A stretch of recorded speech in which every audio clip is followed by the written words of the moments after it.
this microphone wire. That would be embarrassing. Frank Warren, Eddie Hearn, both with us. Gentlemen, Frank, I'm going to come to you first now. I mean, look, we're nearly here now, just hours away. Incredible setup here. Big night coming up tomorrow. It's a massive night. It's a absolute boxing festival. Some of the best, you think some of the best heavyweights in the world. I think it's 10 out of the top 15 are on the card. Doesn't get any better than that. And then we've got them 2 really good title fights involving 2 Brits. Let's see. I mean, they're big outsiders, but you never know what happens in boxing. It's a massive opportunity for them. So I think it's going to be a tremendous night of boxing.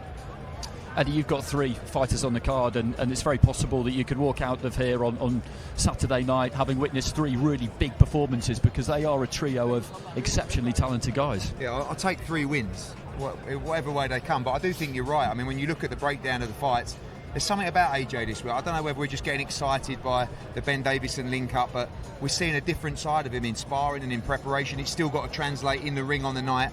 I'm hoping to see a violent performance from him. As far as Dimitri Bivol goes, he's been out of the ring for a year, but let's be honest, he's already a pound-for-pound top fighter. Great opportunity for Lyndon Arthur, and Jai Opetaia might be on his way to being a pound-for-pound great fighter. He's got one of Frank's boys, Ellis Zorro. What a chance for him.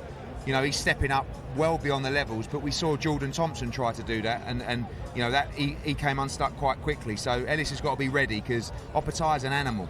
And, it's just a massive card, as Frank said. You know, I don't think either of us have been involved with anything like this before. And you sometimes even forget about some of the fights on the card. I mean, Makhmudov against Caballero is a brilliant heavyweight fight. It's a 50-50 fight, you know. And you've got, obviously, Hrgovic, you've got Frank Sanchez. And, you know, I think if we were doing the show, we'd probably say there was 4 fights too many. But we're delighted to be enjoying it. Frank, let me bring you in on Daniel Dubois. I mean, he got shoved up there, and then he looked like he wanted to kick off. I think security had to pull them apart a little bit. He got shoved, I got shoved. He's a big lump, isn't he? 330 pounds he weighed.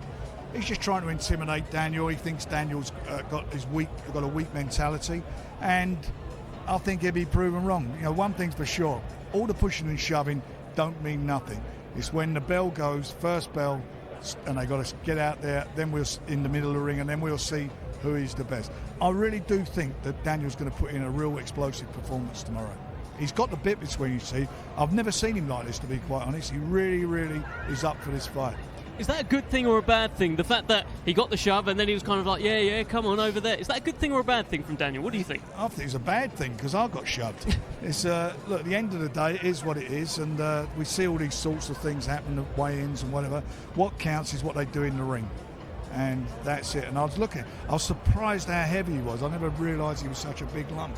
He's a heavy guy. Well, you know about him being a big lump, Eddie. You've promoted some of his fights in the past. Yeah. What did you make of Dubois and Miller up there? I mean, if you watch it back, you do see a quick U-turn from Jarrell Miller. You do? You know, a shove and come all right, you know, I'm off.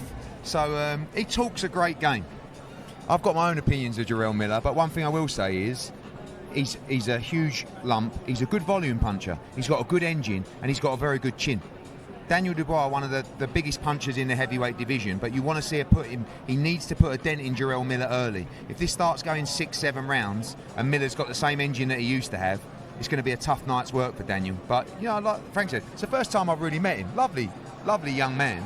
And just something about him says, you know, and don't forget, what is he, 25? 25. He's already boxed Joe Joyce, he's boxed Alexander Usyk, like, for his age. This is like, with a great respect to Jarrell Miller, it's like a backward step after fighting those guys. And it's with him, it's all about what is going to be up here. I think that's the challenge for him, and I think that's the thing that's spurring him on. He wants to prove to everybody that he has got what it takes, that he's got the heart for it, and he deserves to be there. And I believe that's what he will do tomorrow. Yeah, I will say that Jarrell Miller actually has no victories over world-class heavyweights. Talks a great game and beat up people like Bogdan Dinu, you know, and Duapis, and Adamek and stuff like that. But he's never really beaten a world-class heavyweight, which I think Dubois is. But you could say the same about Dubois. You know, he's been in at that level, but yet to actually beat is Jarrell Miller even a world-class heavyweight? We actually don't know. That's the thing. And I think the other thing is, you look at the body shot he threw against Usyk. You're looking at those rolls of fat on him, because he is 330 pounds, but there's a lot of fat there. I'd be interested to see how he copes with a shot to the body. Well, Otto Wallin said that there's going to be a new king, and he's from Sweden. What did you make of that? What did you make of his confidence up there? he is very confident. He seems in a very good place, and obviously he feels that. Look, what's he got to lose? All these guys, they got nothing to lose. They're in there. They got everything to gain. You know, most people will. All the bookmakers all fancy the left-hand side of the card anyway, so they're in there, and they're expected to fight well enough to lose. Some of them. I don't think that'd be the case. I generally do feel there'll be some upsets. What I'm intrigued about with AJ is, again, as soon as that bell goes, how he settles down in this fight, because he's had his problems in the past, and he needs to regain his stock again, get back to where he should be, and to do that, he's got to go out and put a real good performance in. As Eddie's saying, at the moment, he feels that he's going to do some damage. Well, that's what he needs to do. But this fella's coming to fight. He's fit as a butcher's dog. He looks like he wants it. So it's going to be an intriguing and an interesting fight. I'm kind of curious to see how Wallin's going to go about this, because he has been quite bullish during the week. He's not been talking nonsense, but he's been quite forthright. If he comes forward and looks for Anthony, I think that will suit him. But he's tricky. He could look to frustrate him. Yeah, I mean, you don't know. You know, the confidence appears to be real. And I know, as Frank said, head-to-heads don't really mean a lot. His heart was beating through his chest in that head-to-head. I mean, I would be if I was looking at the size of Anthony Joshua. But he's an experienced guy, you know. And I think you look at the victory in Turkey against Gassiev on the road. Gassiev, former unified cruiserweight champion, still a very, very good win. Good fight with Tyson Fury. Could have been stopped, that fight, you know. And he's a good heavyweight. I think you're not going to see. I don't think Otto Wallin's ever been an overly aggressive or brave guy in that respect. More of a clever fighter and a tricky southpaw.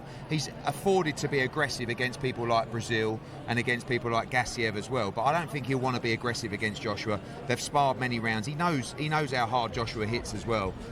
What's AJ going to do? You know, you've seen him be a little bit more passive twice this year. I think Ben Davison's going to try and get that aggressive out of him. They fancy an early stoppage in that fight, you know, and I think that's going to be a tough task. Wallin is, you know, durable. He's quite crafty as well.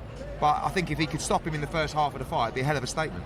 Hey, other than Usyk, it was Charles Martin before that, and he got stopped. He's a big southpaw, about the same sort of dimensions in the first half of the fight. It could happen. Yeah, people keep saying AJ struggles with southpaws. No, he struggled with Alexander Usyk. There's a difference. You know, you're talking about arguably pound for pound number one. So Charles Martin was a long time ago, but he was very comfortable. We know he's got a great straight right hand. It's going to suit him against Wallin, but you know, he's a good fighter. And like Frank said, the pressure's always on. Everyone's always looking to analyse the performance, and he's just got to go out there and do his thing. And especially at the age they are, you know, all these guys. I mean, and the fight as well on the 17th of February. They're older guys now. They're not youngsters. They're older guys, and sometimes overnight you can become an old man. That can happen. Brief thoughts on Deontay Wilder and Joe Parker. Now, Wilder was around the 213-pound mark. He always fights heavyweights that are so much bigger than him, but he tends to knock them out. What did you make of all of that up there? Well, he's a lean machine, isn't he? I mean, that's what he is. And what do I make of it? I think it's going to be a competitive fight. They're two former world champions. Joe Parker really does fancy the job. Deontay's had one fight in 2 years, hasn't he? That's all he's had, and that was a one-round blowout against Elenius. Let's see what it is. I mean, prior to Elenius, he had won these 3 previous fights, which were against Tyson. So who knows how that's left him, how that affects him. We'll see. He's in with a better fighter than Helenius is this time round, that's for sure. And as I say, Joe's also coming off a good win. So again, we'll see. They really, really are intriguing fights.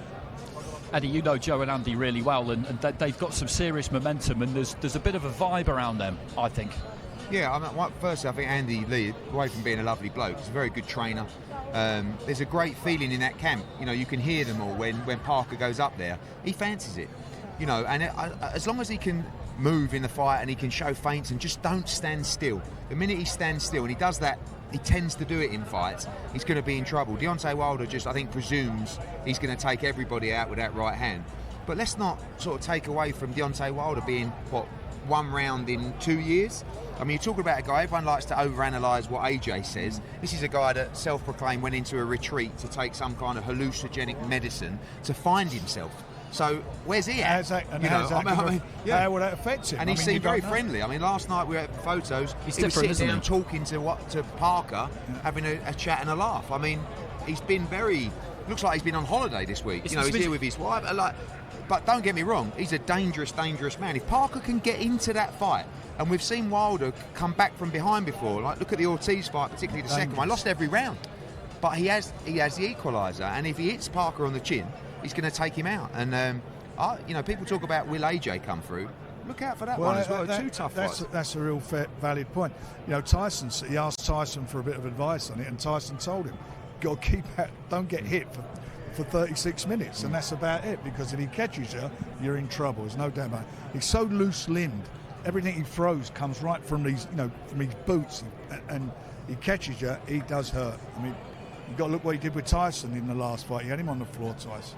He absolutely did. Eddie, thank you so much. Brilliant stuff. Stick with us for a moment. Frank, give us the final kind of sell. Why should everyone be buying this tomorrow evening? Because it's a unique event.